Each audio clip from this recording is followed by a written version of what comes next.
Success అంటే ఏంటి, సుఖమైన నిద్ర, ప్రశాంతంగా పడుకోవడం అని చెప్పాను. బట్ చెప్పడానికి మాత్రం ఇది ఒక లైనే. మనిషికి సక్సెస్ కేర్ ఆఫ్ అడ్రస్ ఏంటి అంటే మంచిగా మనశ్శాంతిగా పడుకోవడం అని చెప్పాను. వన్ లైన్ కదా, బట్ ఇది ఒక 60 సంవత్సరాల కృషి ఉంటుంది.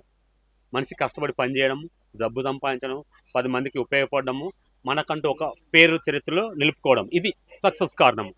సో నేను ఏమంటున్నా అంటే, ఇలా డబ్బు సంపాదించాలంటే మనము ఒకరిని తొక్కేయడము, ఒకరిని ముంచడము, ఒకరిని అవినీతి చేయడమో కాకుండా చట్టబద్ధంగా, న్యాయంగా, పద్ధతిగా మనం పనిచేస్తూ ఒక రూపాయి సంపాదించుకొని ఆపదలు ఉన్నవాడికి, కష్టంలో ఉన్నవాడికి ఒక రూపాయి పెట్టడం, ఇది ఆపదలు ఉన్నవాడికి ఒక మాట సాయం చేయడము, మనకంటూ ఒక నలుగురిని కోటగోడలాగా నిర్మించుకోవడము, ఇది చేదోడు వాదుగా ఉంటూ జీవితాన్ని సాగించడం అనేది సక్సెస్ సినిమా అని చెప్పిన. ఇప్పుడు ఎగ్జాంపుల్ ఒక చెప్తున్నాను. ఇది వ్యక్తిగతమైన కుటుంబ వ్యవహారం, నేను మాట్లాడకూడదు, బట్ అయినప్పుడు మాట్లాడుతున్నాను. ఇప్పుడు మంచు వాళ్ళ ఫ్యామిలీ ఉంది కదా.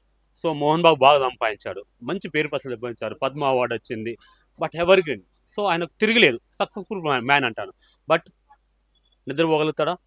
పిల్లల పెంపకాన్ని ఎలా చేశారు చూడండి. ఈ రోజు కూడా అతను వాళ్ళ ఫామ్ హౌస్ ముందు పోలీసులు ఉన్నారు. సో ఆ చిన్న అబ్బాయి కూడా చేస్తున్నారు. నేను అదే చెప్తున్నాను, మనం సంపాదించడం కాదు, పేరెంట్స్ని చెప్తున్నాను. ఇది ఒక ఎగ్జాంపుల్ మాత్రమే.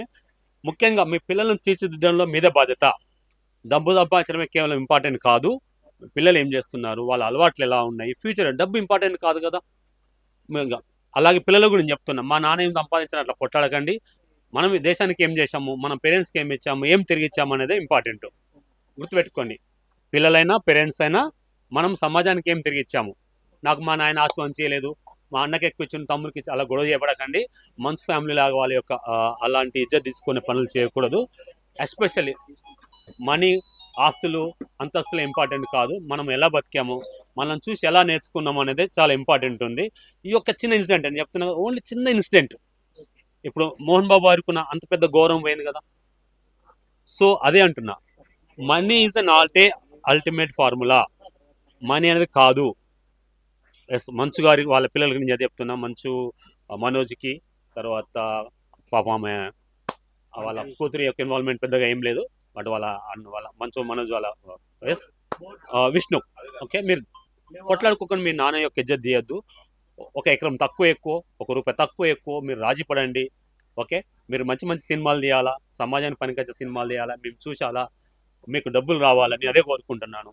మీకు జన్మత, మీరు మంచు అనే పేరు ఉంది, మీ మంచు మనోజ్ కన్నా విష్ణుకు, మీరు మోహన్ బాబు కడుపులో పుట్టారు, చాలా అదృష్టవంతులు. సో ఆఫ్టర్ ఆల్ మీ నాన్న సంపాదించిన డబ్బుల కోసం కక్కుతు పడకండి. ఓకే, కుటుంబ గౌరవాన్ని ఇజ్జత్ చేయకండి. మీరు పని చేయండి, మీకు సంపాదించుకునే అవకాశం ఉంది. యాజ్ మీరు కన్నప్ప సినిమా రిలీవ్ అవుతాయి, మీకు డబ్బులు వచ్చేస్తాయి. మంచు వినో ఆల్రెడీ మీకు డబ్బులు ఉన్నాయి. చిన్నగా ఈ రోడ్ల మీద బిచ్చగా లెక్క మీరు కొట్టాడుకోకుర్రి, మీ కుటుంబ గౌరవాన్ని ఇజ్జత్ తీసుకోకండి. ఏంటండి మీరు, మీ నాన్న సంపాదించాడు కదా, ఓ రిక్షా వారికి కూడా కడుపులో ఉంటే మీరు ఇలా కొట్లాడుకునే వల్ల. మీ నాన్న ఒక రిక్షా వాడు అనుకోండి, అలా కాదు, ఆయన ఏదో కొంచెం సంపాదించాడు కదా, కాబట్టి ఉన్న దాంట్లో తృప్తిపడండి. ఎస్, అట్లాగే పేరెంట్స్కి అదే చెప్తున్నాను.